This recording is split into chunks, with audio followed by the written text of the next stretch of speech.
the NPS has made considerable progress in its work. I am happy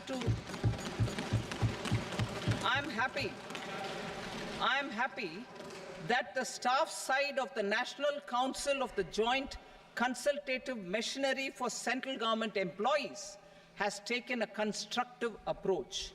A solution will be evolved which addresses the relevant issues while maintaining fiscal prudence to protect the common citizens. Budget estimates for 24-25. For the year 24-25, total receipts other than borrowings and the total expenditure are estimated at 32.07 lakh crore rupees and 48.21 lakh crore rupees respectively. The net tax receipts are estimated at 25.83 lakh crore rupees. The fiscal deficit is estimated at 4.9% of the GDP.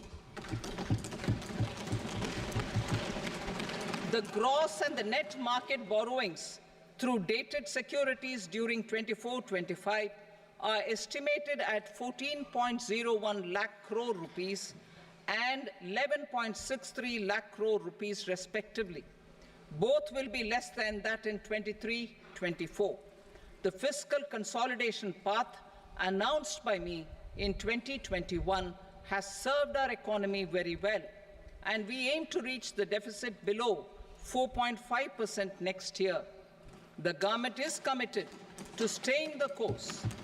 From 2026-27 onwards, our endeavour will be to keep the fiscal deficit each year such that the central government's debt will be on a declining path as percentage of GDP.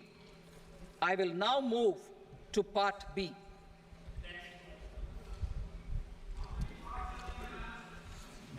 Indirect taxes. Sir, I start with GST. It has decreased tax incidence on the common man, reduced compliance burden and logistics cost for trade and industry, and enhanced revenues of the central and the state governments. It is a success of vast proportions.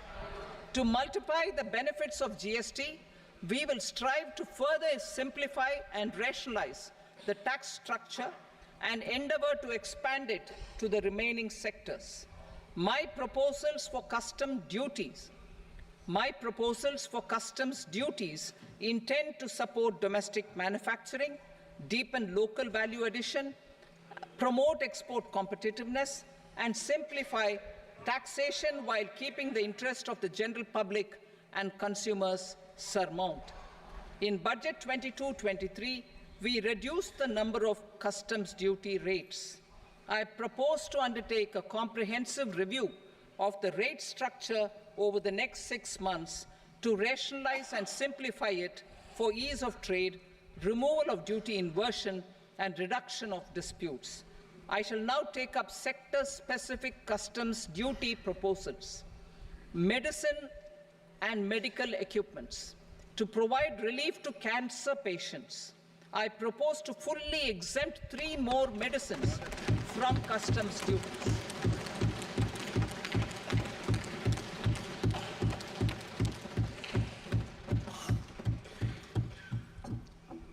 I also propose changes in the BCD on X-ray tubes and flat panel detectors for use in medical X-ray machines under the phased manufacturing program so as to synchronize them with the domestic capacity addition.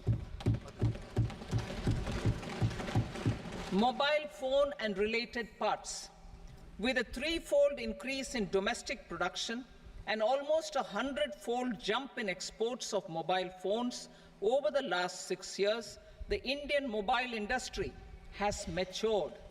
In the interest of consumers, I now propose to reduce the BCD on mobile phone, mobile PCBA, and mobile charger to 15%.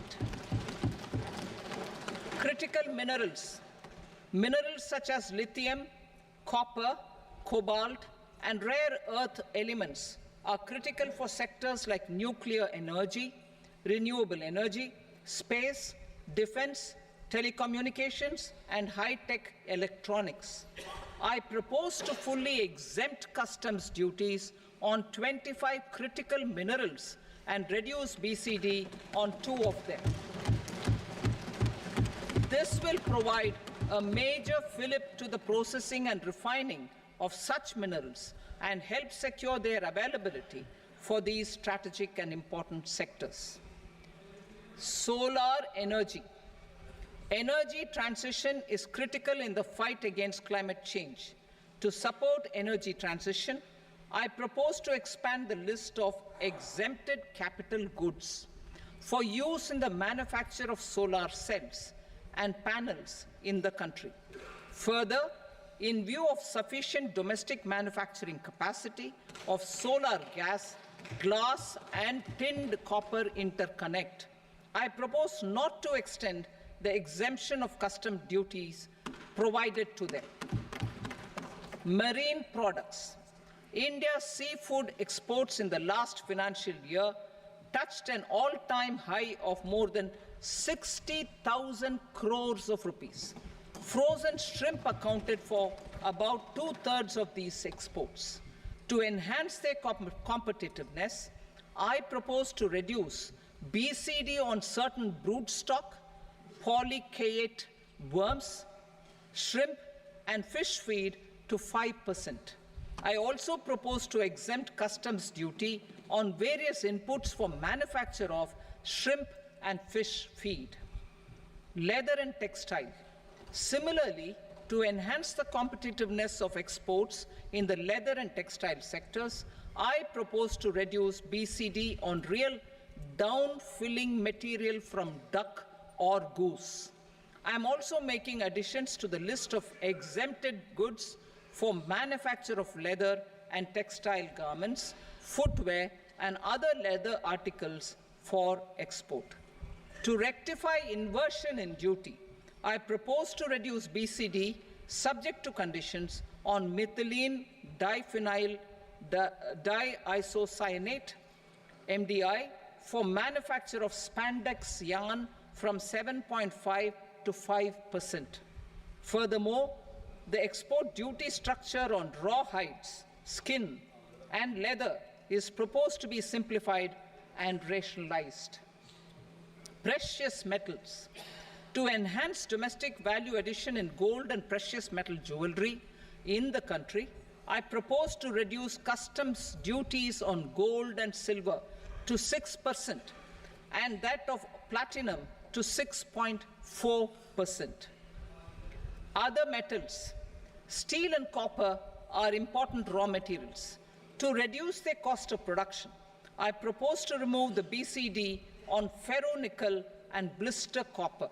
I am also continuing with nil BCD on ferrous scrap and nickel cathode and concessional BCD of 2.5% on copper scrap.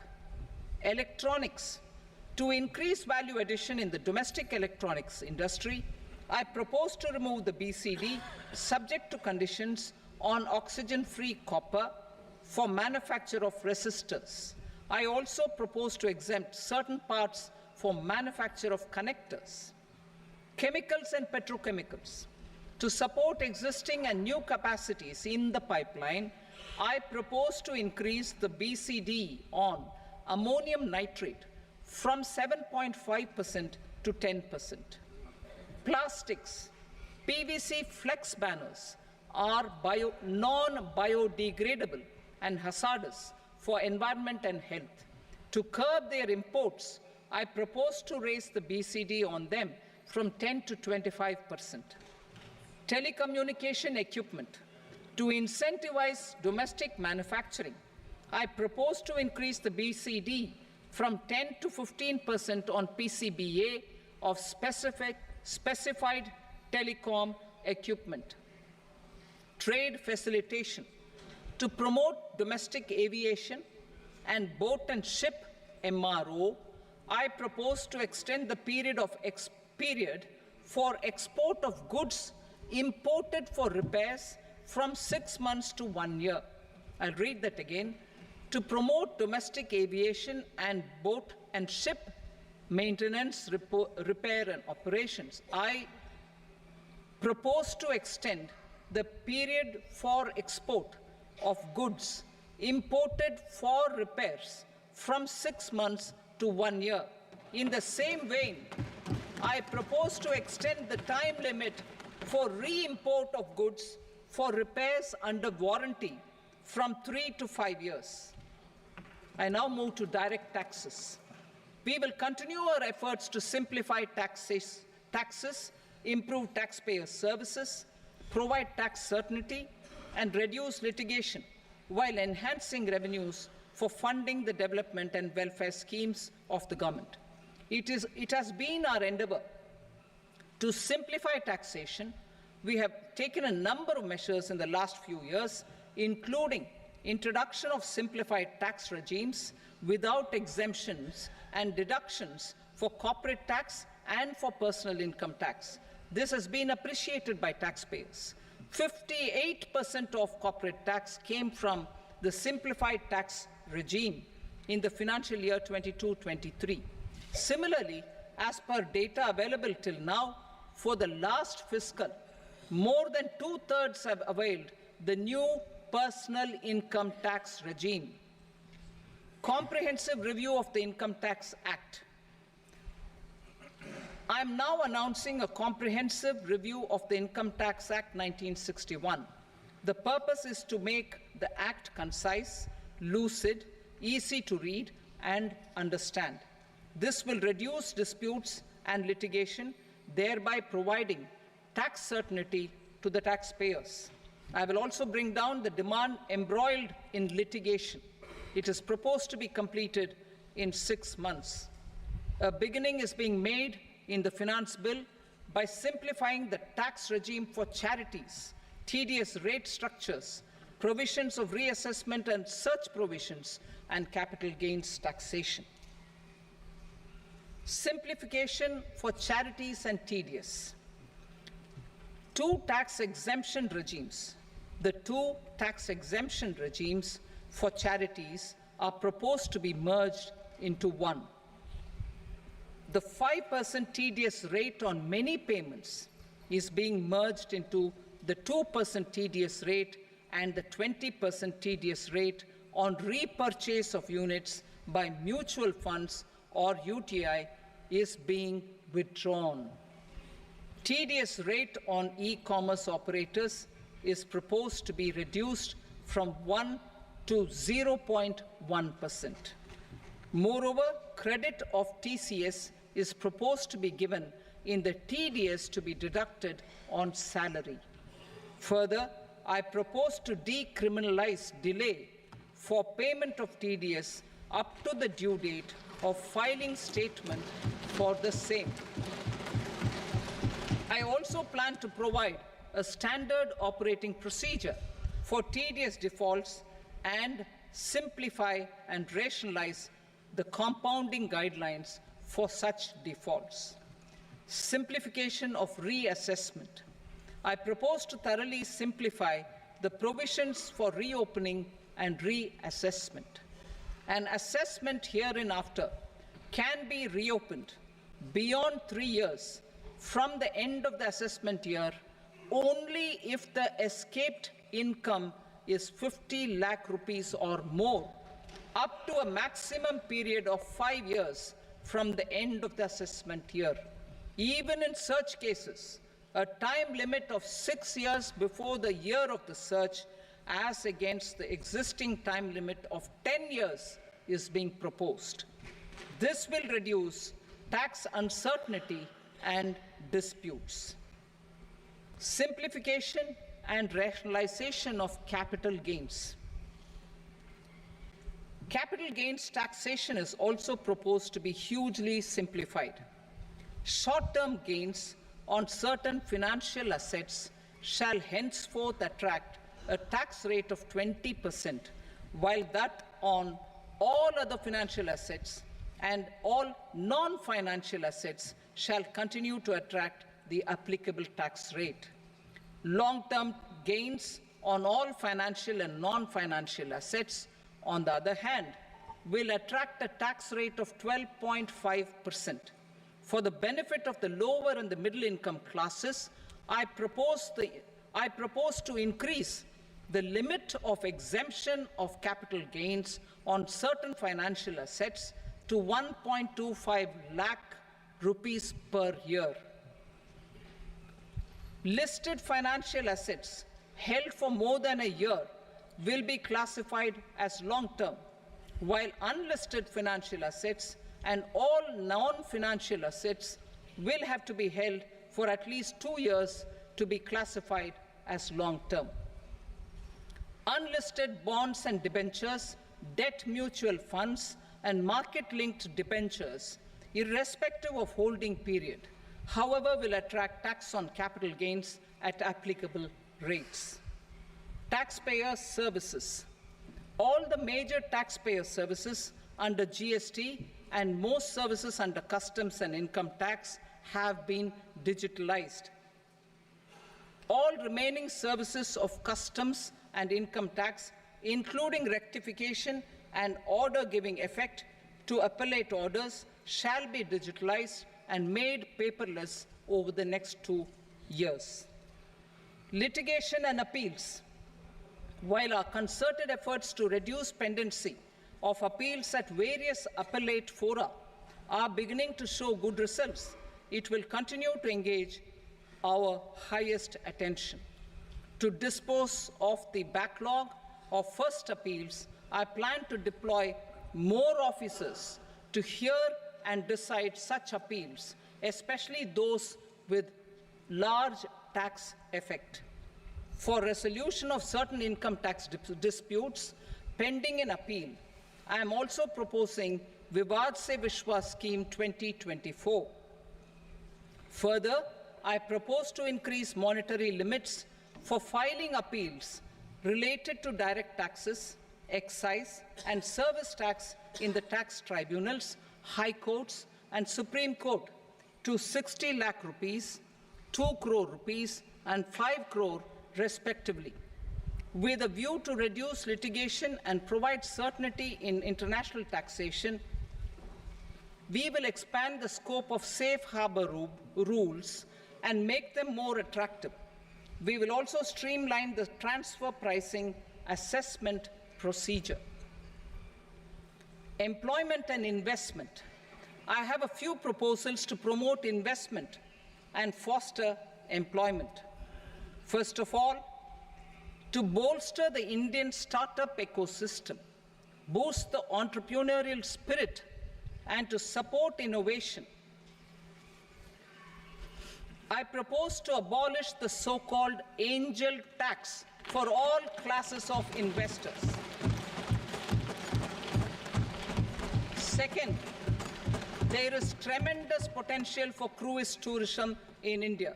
To give a fillip to this employment-generating industry, I am proposing a simpler tax regime for foreign shipping companies operating domestic cruises in the country. Third,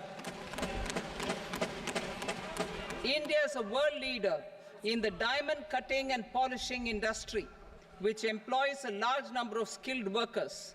To further promote the development of this sector, we would provide for safe harbor rates for foreign mining companies selling raw diamonds in the country. Fourth, to attract foreign capital for our development needs, I propose to reduce the corporate tax rate on foreign companies from 40 to 35%. Deepening the tax base. I have a couple of proposals for deepening the tax base. First, security transaction tax on futures and options of securities is proposed to be increased to 0.02% and 0.1% respectively. Second, for reasons of equity, I propose to tax income received on buyback of shares in the hands of recipients. Other proposals. To improve social security benefits, deduction of expenditure by employers towards NPS is proposed to be increased from 10 to 14% of the employee's salary. Similarly, deduction of this expenditure up to 14% of salary from the income of employees in private sector, public sector banks and undertakings opting for the new tax regime is proposed to be provided. Indian professionals working in multinationals get ESOPs and invest in social security schemes and other movable assets abroad. Non-reporting of such small foreign assets has penal consequences under the Black Money Act. Such non-reporting of movable assets up to 20 lakh rupees is proposed to be depenalized. Other major proposals in the finance bill relate to withdrawal of equalization levy of 2%, expansion of tax benefits to certain funds and entities in IFSCs, and immunity from penalty and prosecution to Benamidar on full and true disclosure so as to improve conviction under the Benami Transaction Prohibition Act 1988. Personal income tax. Coming to personal income tax rates, I have two announcements to make for those opting for the new tax regime. First, the standard deduction for salaried employees is proposed to be increased from 50,000 to 75,000 rupees.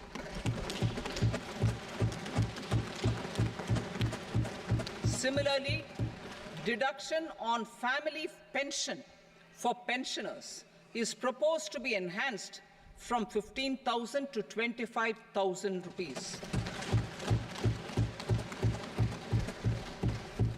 This will provide relief to about 4 crore salaried individuals and pensioners.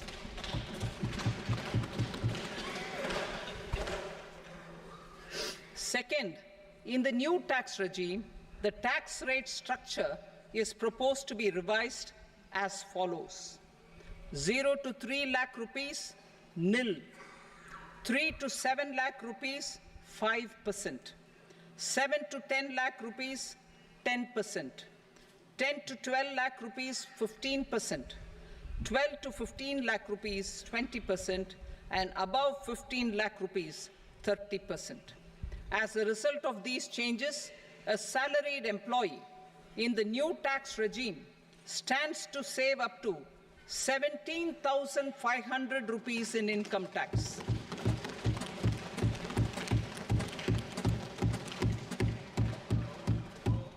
Apart from these, I am also making some other changes as given in the annexure. As a result of these proposals, revenue of about 37,000 crore, that is 29,000 crore in direct taxes and 8,000 crore in indirect taxes, will be foregone, while revenue of about 30,000 crore rupees will be additionally mobilized. Thus, the total revenue foregone is about 7,000 crores annually. Mr. Speaker, sir, with this, I commend the budget to this august House. Jai Hind.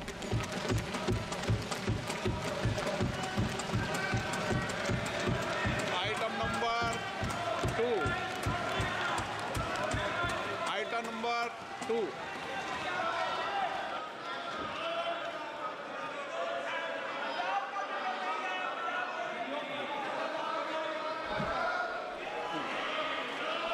Sir, with your permission, I rise to lay on the table the following statements under Section 3 of the Fiscal Responsibility and Budget Management, FRBM Act 2003, Medium-Term Fiscal Policy cum Fiscal Policy Strategy Statement and Macroeconomic Framework Statement. Item number 3. Sir, with your permission, I rise to move for leave to introduce the Finance Number 2 Bill 2024. प्रश्न ये कि विधेयक को पुनर्स्थापित करने की अनुमति प्रदान की जाए। जो सदस्य इसके पक्ष में हाँ कहें, जो सदस्य विरोध में ना कहें, मेरे विचार में निर्णय हाँ वालों के पक्षवा अनुमति प्रदान की जाती है। माननीय मंत्री जी, अब विधेयक पूरा स्थापित करें। Sir, I introduce the bill. Item number 4, The Union Territory of Jammu and Kashmir budget. Sir, I rise to present a statement, Hindi and English versions, of the estimated receipts and expenditure of the Union Territory of Jammu and Kashmir for the year 24-25. सभा की कार्रवाई कल बुधवार दिनांक 24 जुलाई 2024 को प्राप्त 11 बजे तक के लिए स्थगित की जाती है।